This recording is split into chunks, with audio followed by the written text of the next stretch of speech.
نحمده ونستعينه ونستغفره ونعوذ بالله من شرور أنفسنا ومن سيئات أعمالنا من يهد فلا مضل له ومن يضلل فلا هادي له وأشهد أن لا إله إلا الله وحده لا شريك له وأشهد أن محمدا عبده ورسوله يا أيها الذين آمنوا اتقوا الله حق تقاته ولا تموتن إلا وأنتم مسلمون يا أيها الذين آمنوا اتقوا الله قولوا قولا سديدا ربي ادخلني مدخل صدق واخرجني مخرج صدق واجعل لي من لدنك سلطانا نصيرا إن نحن نزلنا الذكر وإنا له لحافظون صدق الله العلي العظيم الحمد لله رب اشرح لي صدري ويسر لي أمري واحلل عقدة من لساني يفقهوا قولي ربي زدني علما اللهم فقهنا في الدين اللهم إني أسألك علما نافعا رزقا طيبا عملا متقبلا اللهم انفعنا بما علمتنا وعلمنا ما ينفعنا زدنا علما يا مقلب القلوب ثبت قلبي على دينك ربنا لا تزغ قلوبنا بعد إذ هديتنا وهب لنا من لدنك رحمة إنك أنت الوهاب آمین یا رب العالمین۔ الحمدللہ آج ہم قرآن کے درس کے لیے جہاں سب جمع ہوئے ہیں، اللہ تعالیٰ آپ سب کا آنا قبول فرمائے۔ جس طرح بھی کوئی حالات میں آتا ہے اللہ کی ذات اس کو بہتر جانتی ہے، اس لیے اللہ تعالیٰ کے ہاں سب کے درجات ہیں، اللہ آپ کے سب کے درجات کو بڑھائے اور آپ کی کوششوں کو قبول کرے۔ جتنے لوگوں نے بھی اس درس کو ارینج کرنے کا، اس کی اشاعت کرنے کا اور جو بھی اس سلسلے میں کوششیں کی ہیں، اللہ کی ذات بہت اچھا جانتی ہے۔ اللہ تعالیٰ آپ سب کو اس کا اجر عظیم عطا فرمائے۔ قرآن کی تفسیر اور احکامات جو بھی جانتے ہیں، جاننا چاہتے ہیں، اللہ تعالیٰ ان کے شوق کو بڑھائے اور ثابت قدمی عطا کرے۔ ہم سب کے لیے بھی یہ بہت بڑی سعادت کی چیز ہے، بہت بڑا اس کو آپ سمجھیں کہ اللہ نے مجھے آج اپنے کلام کے لیے یہاں اچھی طرح سج سنور کے بٹھایا ہے کہ میرا کلام کو پڑھاؤ۔ سبحان اللہ۔ تو جس گھر پہ جو قرآن پڑھا جاتا ہے وہاں پر بھی رحمتیں نازل ہوتی ہیں، وہاں پر بھی نورانی فرشتے جو ہیں وہ منڈلاتے ہیں، وہ بھی آ کر بیٹھتے ہیں، پر پھیلاتے ہیں۔ ہمیں جگہ نظر آتی ہے لیکن وہ جگہ نہیں دیتے کسی کو بھی، وہ اتنے شوق سے سنتے بھی ہیں اور سر بھی دھونتے ہیں ساتھ، اتنا شوق ہوتا ہے ان کا۔ اللہ تعالیٰ ہمارے شوق کو بھی اسی طرح رکھے کہ ہم بھی سننا چاہیں کہ آج ہم کیا پڑھیں گے، اور انشاءاللہ وہ جو ہم پڑھتے ہیں وہ چھوٹی صورتوں کا سلسلہ جاری ہے۔ یہ جو ہے اس تھرڈ آپ کہہ سکتے ہیں کہ اس کے بعد 3 صورتیں اور ہیں جو کہ آپ کی بہت زیادہ ہیلپ کرتی ہیں، جو ہم نے شاید نہیں پڑھی ہیں ابھی، سورۃ اخلاص اور سورۃ فلق اور سورۃ ناس، مجھے اس کا ایگزیکٹ نہیں یاد۔ بہرحال یہ 3 ہیں جو آپ کی نمازوں میں، ہمارے اعمال میں بہت زیادہ ہیلپ کریں گے کہ جب ہم پڑھتے ہیں۔ باقی تو سارا قرآن ہے، تو ہمارا پہلے جو ایمفسس ہے وہ اسی لیے کہ ہم جلدی سے اس کو اپنی نمازوں میں داخل کر سکیں۔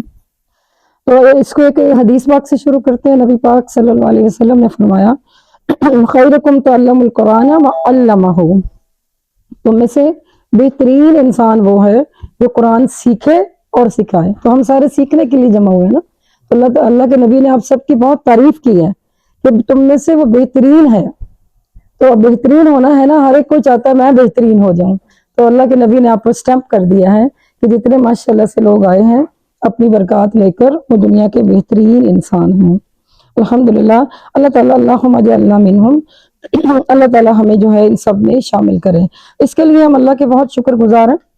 اس کے لیے ہم ہمیشہ کہتے ہیں کہ جب بھی آپ قرآن کھولیں، قرآن سنیں، قرآن سمجھیں اور آپ کو لگے تو بہت مجھے اس کو سن کر سکون آ رہا ہے، تو سب سے پہلا کام جو ہم نے کرنا ہے وہ کیا؟ الحمدللہ، اللہ تیرا بہت شکر ہے۔ یہ بہت بڑا کلمہ ہے، اس کو ہم کیسے اللہ اکبر کبیرہ والحمدللہ کثیرہ وسبحان اللہ بکرۃ واصیلا، یہ اتنا خوبصورت کلمہ ہے۔ اس لیے میں آپ کو تھوڑا سا ابھی سورۃ ظاہر ہم جہاں جائیں گے پڑھیں گے تو آنے والوں کا بھی تھوڑا انتظار چلے شامل ہو جائے گا، اور دوسرا شکرانہ جو ہے اللہ کا وہ ہم دوبارہ سے ایز اے ریمائنڈر دیکھنا چاہ رہے ہیں 2-3 لفظوں میں۔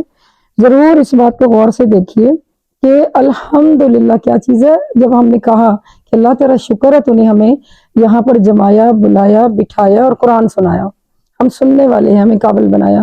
ہم اس قابل ہیں نہیں لیکن تو نے ہمیں اس قابل بنا دیا۔ تو اللہ کو اصل میں اپنی تعریف بہت پسند ہے، ہم اصل میں اللہ ہی کی تعریف کر رہے ہیں کہ ہے ہی ساری تعریف اسی کی، اور اللہ کو پسند بھی بہت۔ تو اسی لیے جو ہم دیکھیں گے کہ یہ کہاں کہاں پر، تو الحمدللہ جو ہے یہ اللہ تعالیٰ کو بہت پسند ہے۔ اسی لیے